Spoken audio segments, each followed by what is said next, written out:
Two men walk into the same room on the same night. The first one is prepared.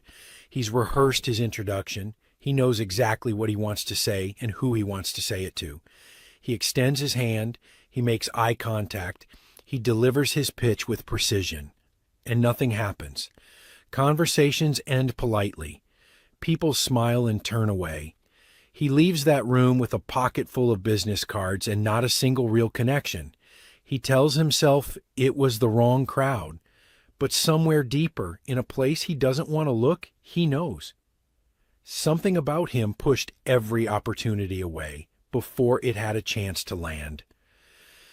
The second man walks into that same room 20 minutes later. Less polished, less rehearsed. He doesn't have a strategy. But within minutes, people are leaning in. Someone introduces him to a person he didn't ask to meet. A conversation turns into a collaboration. An opportunity begins forming before the evening is over. Same room, same people, same night. Completely different result. Napoleon Hill spent 20 years studying what separated these two men. He interviewed over 500 of the most successful people who ever lived, Edison, Ford, Rockefeller, Carnegie, and asked them all the same question. What separates the people who attract wealth from the people who repel it? And what he found had nothing to do with talent, preparation, or intelligence. It had to do with something invisible, something most people don't even know they're carrying. Hill called it a broadcast, a signal your brain is transmitting every moment of every day, whether you're aware of it or not. One man's signal said certainty, abundance, arrival. The other said need and doubt. Please give me a chance. And every person in that room felt the difference before a single word was spoken. If you have ever walked into a room and felt invisible, not rejected, but invisible, as if the frequency you were operating on simply could not be received by the people around you. Then, what Hill discovered about the human brain in Chapter 12 of Think and Grow Rich may be the most important thing you ever hear. Because your aura is not something you're born with, it's something you're broadcasting. And tonight I'm going to show you exactly how to retune it. Now, I want to talk directly to you for a moment because I think I know something about where you are right now. You are not lazy. You are not sitting on the couch hoping life will hand you something. You have been working, reading, building, trying. You've put in more effort than most of the people around you, and you know it. And yet, somehow, the results don't match. Opportunities go to people who seem less prepared than you. Conversations that should have led somewhere just dissolve. You've started to suspect that there's something about your presence, something you can't see, can't name, can't seem to fix, that's quietly sabotaging everything you're building. And here's what makes it worse. You've tried to address it. Maybe you've done affirmations, stood in front of a mirror telling yourself that you're confident, you're abundant, you're magnetic. And for about 45 seconds, it almost felt true. Then you checked your bank account or walked into a room full of people who seem to have something you don't, and the whole thing collapsed. You've tried visualization. You've tried journaling. You've tried positive thinking, and none of it stuck. Not because those things are wrong, but because no one ever told you why they weren't working. No one told you the real mechanism. It's not your fault. And I mean that without a trace of empty comfort. It is genuinely not your fault, because what Hill discovered about the invisible signal you carry, the thing that determines whether wealth moves towards you or away from you, was written in Chapter 12 of Think and Grow Rich. And 90% of the people who read that book skip right over it. They take the desire chapter. They underline the persistence quotes. And they walk straight past the one chapter that explains why some people can attract success without apparent effort, while others grind for years and get nowhere. That chapter is about the brain as a broadcasting and receiving station, and it changes everything. But before I show you what Hill wrote, I need you to understand why it carries the weight it does. This is not a theory someone dreamed up in a self-help seminar. In 1908, Andrew Carnegie, a man who arrived in America as a penniless Scottish immigrant and built a fortune that, adjusted for today, would dwarf most modern billionaires, sat down with a young journalist named Napoleon Hill and gave him an assignment. Carnegie believed there was a definite philosophy behind every self-made fortune in history. Not luck, not talent, a set of identifiable, teachable principles that every successful person followed, whether they knew it or not. And he challenged Hill to spend 20 years finding them. Carnegie told Hill something during that first meeting that set the entire project in motion. He said that anything in life worth having is worth working for. But then he added something most people leave out. He told Hill that the work he was talking about wasn't physical labor. It was mental labor, the work of training the mind to vibrate in harmony with what you desire. Carnegie understood the broadcast before Hill ever had a name for it. 20 years. Think about that. Not a weekend workshop, not a 90-day challenge. Carnegie told Hill to interview the most accomplished people in America. Edison, Ford, Rockefeller, Wrigley, Bell, Schwab. More than 500 in total. Study how they think, document what they do differently, and find the thread that connects all of them. Hill accepted. And what he produced, after 2 decades of research, was not a collection of motivational quotes. It was an operating system for the human mind. 13 principles, each building on the last. And tucked near the end in chapter 12, he placed the principle that he knew most readers would resist. The principle that explains what your aura actually is and why it determines everything. Hill wrote something that stopped me the first time I read it. He said, "The brain is both a broadcasting and receiving station for the vibration of thought.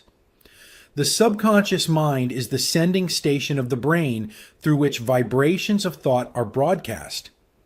The creative imagination is the receiving set through which the energies of thought are picked up from the ether." Now, when I first encountered that passage, I almost dismissed it. It was late. I was tired. I'd been reading Think and Grow Rich for what I told myself was strategic insight.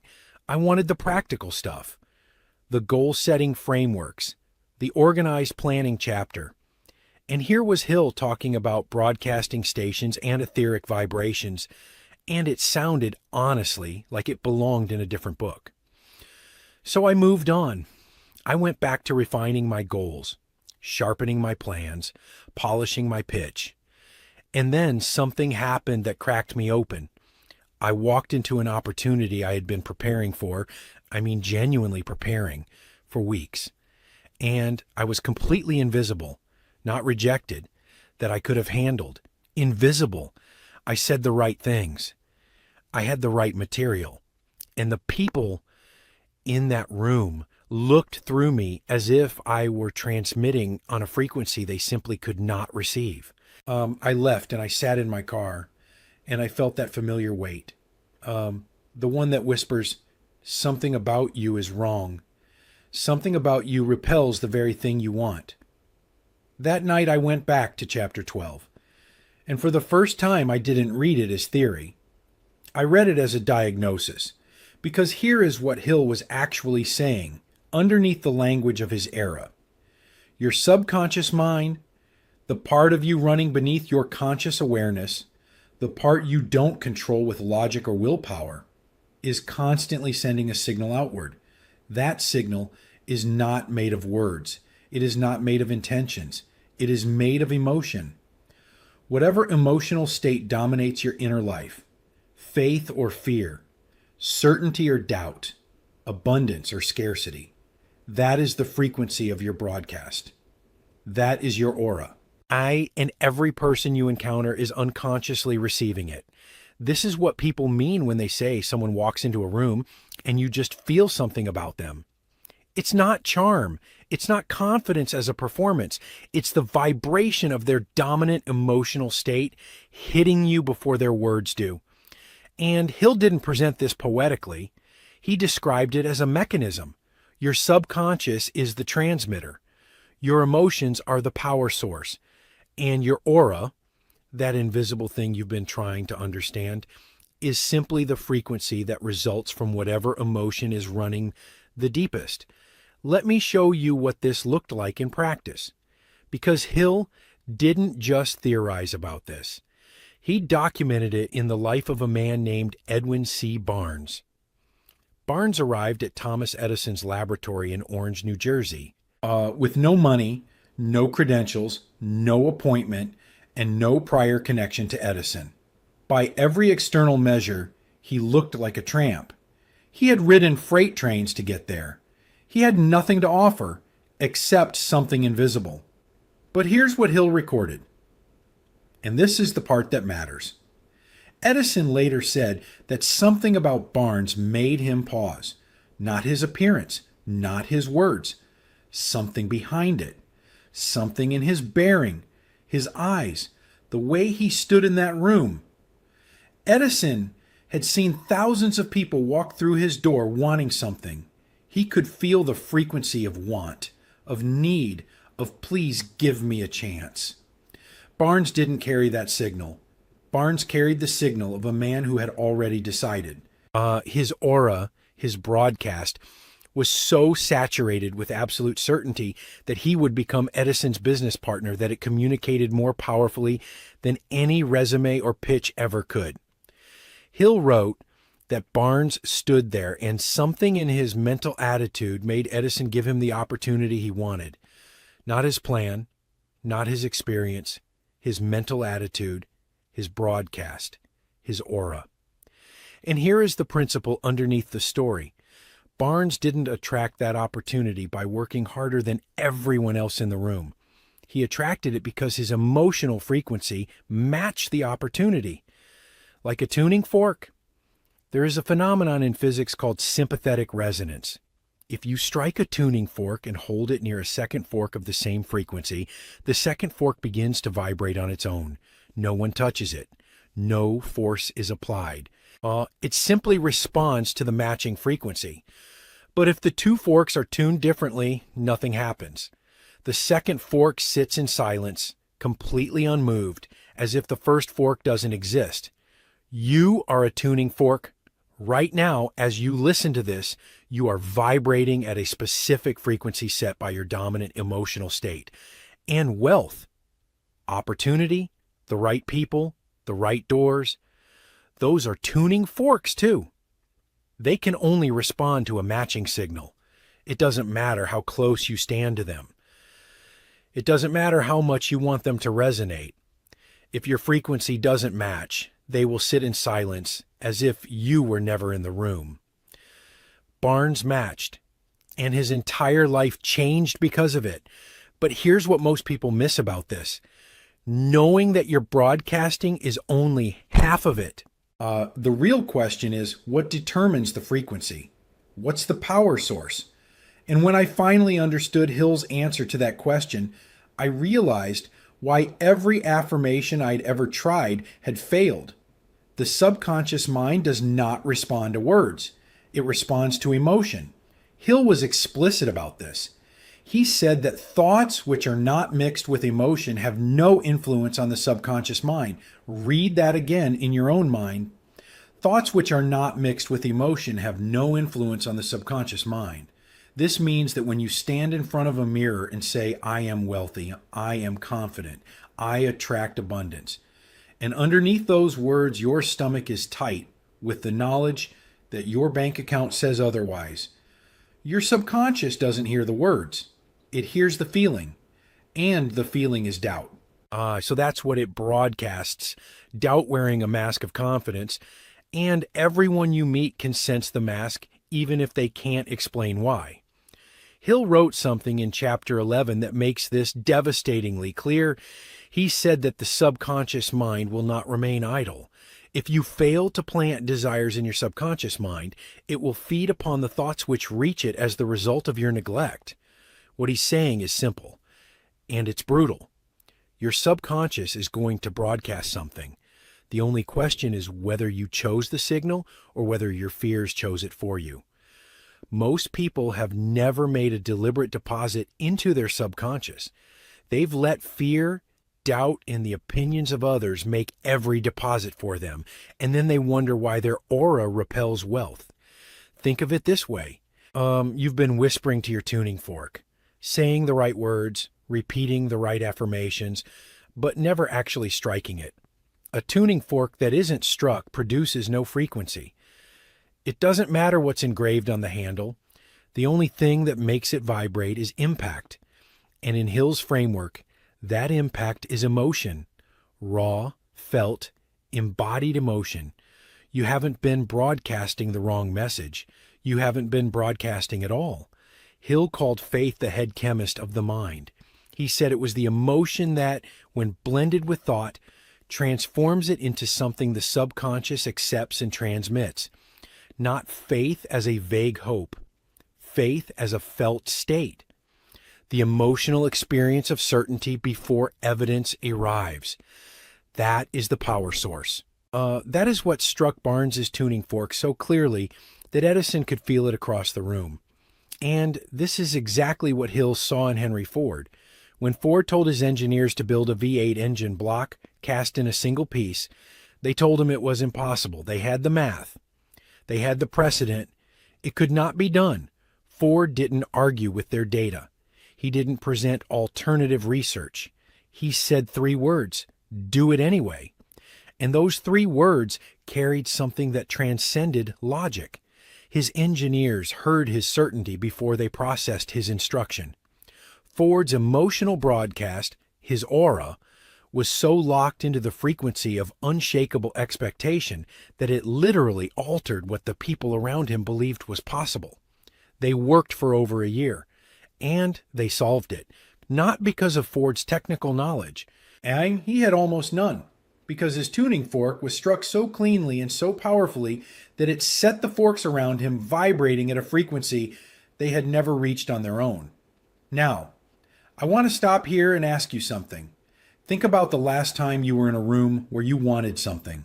A job interview, a first date, a meeting with someone who could change your trajectory. Can you remember what you were feeling in the 30 seconds before you walked through the door? Not what you were thinking, what you were feeling. Because that feeling, whatever it was your broadcast. That was your aura at the exact moment it mattered most. And if you're honest with yourself, you already know whether it was faith or fear. Hold that memory. Because what I'm about to show you next is how to make sure you never walk through a door on the wrong frequency again. The question becomes practical. How do you actually strike the fork? How do you move from understanding this principle to living inside it?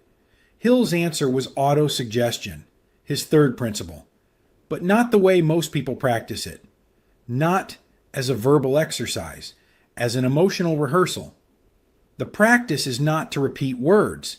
The practice is to generate the feeling of your definite purpose already fulfilled, to sit with that feeling until your breathing changes, your posture shifts, your chest opens.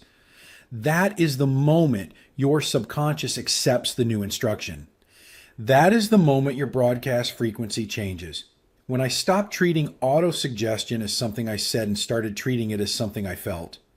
The shift in how people responded to me was not subtle. It was dramatic. Not because I was performing confidence, because I was no longer performing at all. The signal was clean, and people could feel it. I'll give you one example. About a year after I started this practice, I walked into a meeting I had no business being in. I was the least credentialed person at the table, and halfway through, the person leading the discussion stopped, looked at me, and asked what I thought.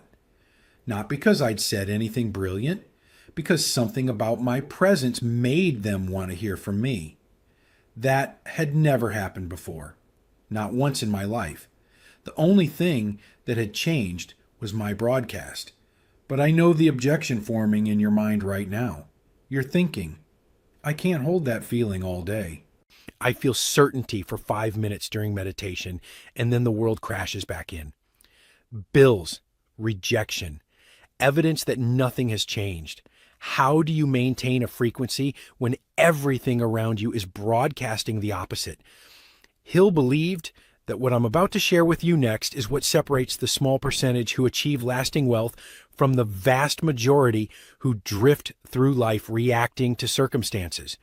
He put this concept near the end of his work deliberately, because he said most people aren't ready for it until they understand everything that comes before.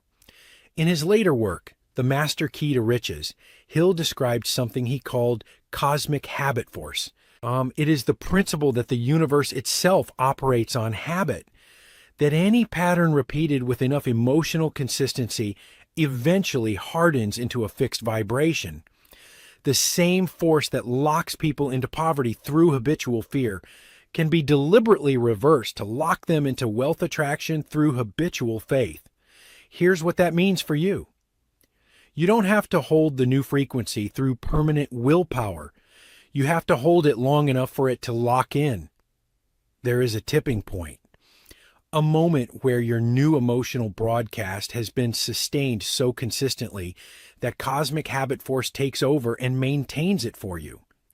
This is the difference between someone who tries to be positive and someone who simply is magnetic. One is performing, the other has locked in. Here's what happens to a tuning fork that is struck at the same frequency over and over, day after day. It begins to hold that pitch.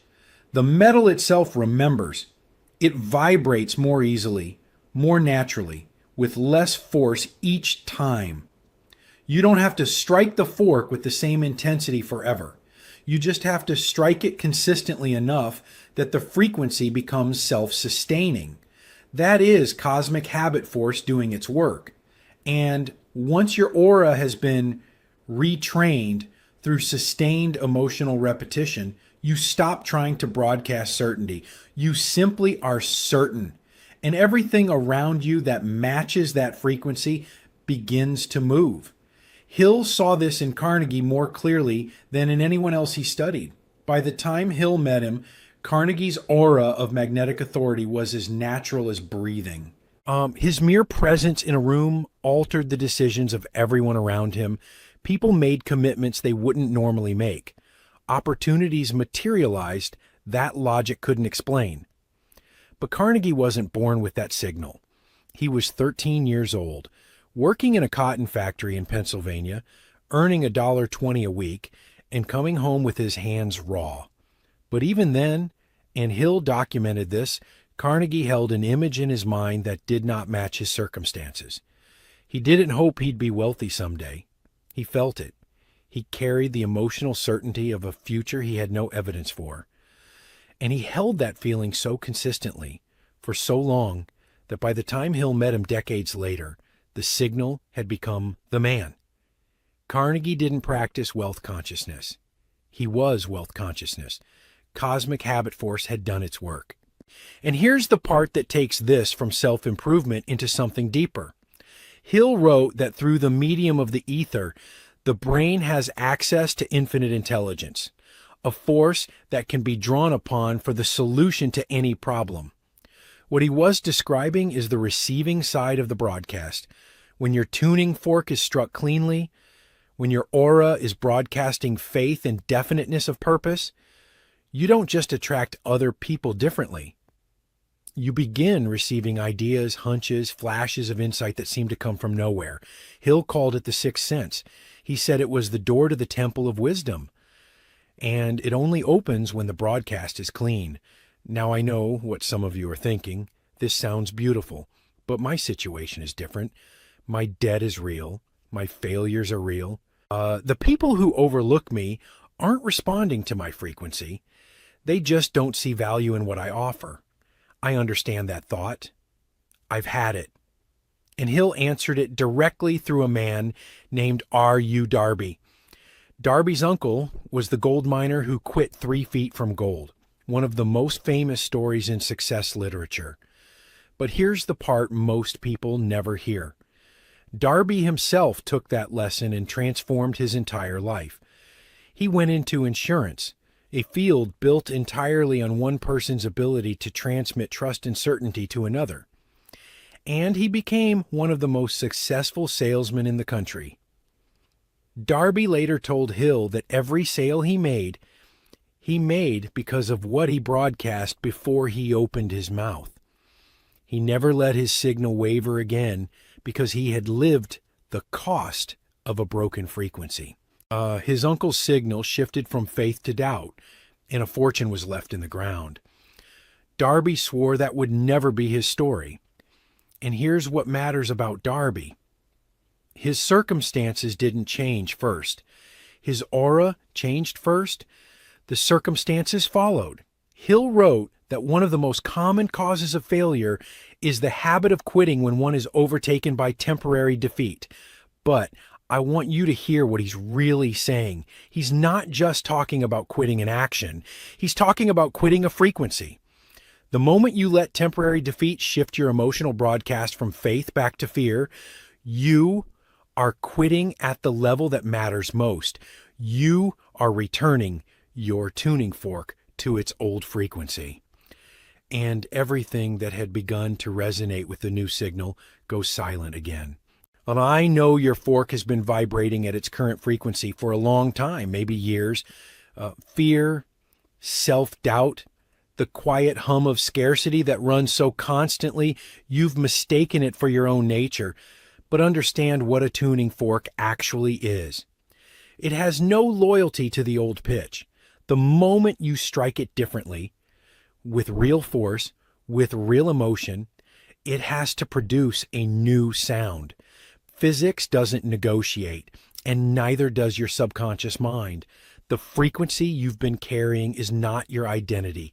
It is simply the last strike that was strong enough to set you vibrating. So let me tell you what your life looks like when the fork has been restruck.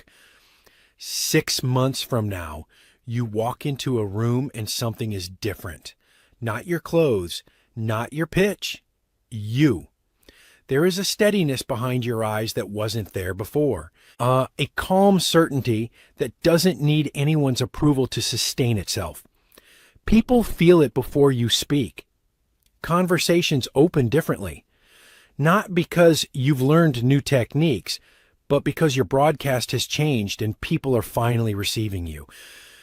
Your relationship with money shifts from chasing to attracting, from anxiety to quiet expectation. And I'm not talking about vague abundance. I mean specific, tangible shifts. The client who reaches out to you instead of you chasing them.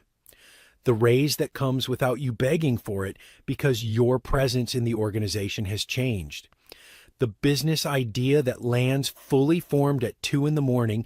because your subconscious, now broadcasting on a frequency aligned with wealth, has become a receiving station for ideas that match your signal. Hill documented this again and again. When Barnes's frequency locked in, Edison didn't just tolerate him. He made Barnes the exclusive distributor of the Edison dictating machine. Barnes became wealthy, genuinely, lastingly wealthy. Not by outworking anyone, but because his aura had made him the obvious choice. The opportunity didn't just arrive, the money followed, because it always does when the signal is right.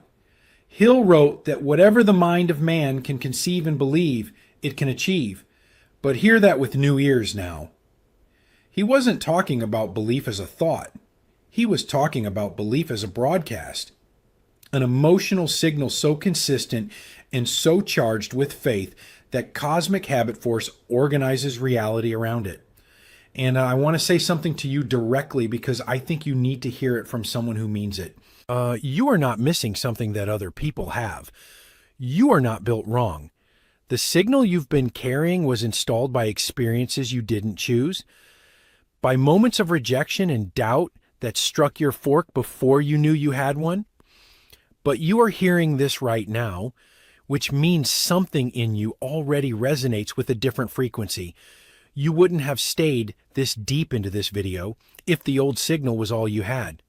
Something in you is already tuning. So here is what I'm asking you to do, not tomorrow, tonight. I'm giving you a practice rooted directly in Hill's principles, and I'm asking you to treat it as a test of your desire, because Hill said desire is the starting point of all achievement, not a hope, not a wish, a keen, pulsating desire that transcends everything. And if you truly desire to change what you attract, this practice will prove it. Step 1. Before you enter any meaningful interaction, a meeting, a call, a conversation where something is at stake, you pause and ask yourself one question. What am I broadcasting right now? Not what am I about to say? What am I feeling? If the answer is need, doubt, or fear, you do not proceed until you've reset. You become aware of the signal before you send it. Step 2. Every morning, you spend time not stating your purpose, but feeling into it. You generate the emotional state of already having achieved what you want, not as a picture in your mind, but as a sensation in your body. You hold that feeling until your breathing shifts, until your posture changes, until something in your chest opens. And that is the moment your subconscious accepts the instruction. That is the moment your broadcast changes. Step 3. You do this for 30 consecutive days. Not when you feel like it. Every single day. Because Hill identified that consistency is what triggers cosmic habit force. Your goal is not to feel good occasionally. Your goal is to broadcast so consistently that the new frequency locks in and your aura maintains itself without effort. This is not about thinking positively. This is about training your broadcast with the same discipline you'd bring to anything else that mattered. Hill said the starting point is desire. This practice is the test of yours. Those two men from the beginning of this video, the one who was invisible and the one who was magnetic, the only difference between them was what they had trained their subconscious to broadcast. One day, let his aura be shaped by circumstance, by fear, by the accumulated weight of every past failure. The other deliberately retrained his signal, day by day, emotion by emotion, until his aura became a permanent frequency for wealth. You now know which one you've been, and you know how to become the other. You came to this video as a tuning fork that had been struck by circumstance, by every rejection, every room where you were overlooked, every moment someone looked through you as if you weren't there. And that frequency has been running. I know it has. You can feel it when you walk into a space where you want to be seen. You can feel it in the distance between who you are and how the world responds to you. But now you know something you didn't know at the start of this conversation. You know that the fork can be restruck. You know that emotion is the force and repetition is the lock. You know that the same mechanism that has been broadcasting scarcity on your behalf can be retrained deliberately, daily, until cosmic habit force takes over and holds the new pitch for you. The wealth, the opportunities, the people, they haven't been ignoring you. They've been waiting for a frequency they could finally resonate with. Give them that frequency. Strike the fork tonight, and don't stop striking it until the whole room begins to hum. I believe you found this video for a reason, not because an algorithm served it to you, but because something in you recognized this title as an answer to a question you've been carrying. Your aura is not fixed. It never was. What you broadcast tomorrow does not have to be what you broadcast today. Hill proved it, Barnes proved it, Darby proved it, Carnegie proved it, and I have lived it. Hill wrote these words near the end of his life, and I want you to carry them with you when this video ends. You are the master of your destiny. You can influence, direct, and control your own environment. You can make your life what you want it to be. Train your aura. Change your signal and watch what begins to move toward you.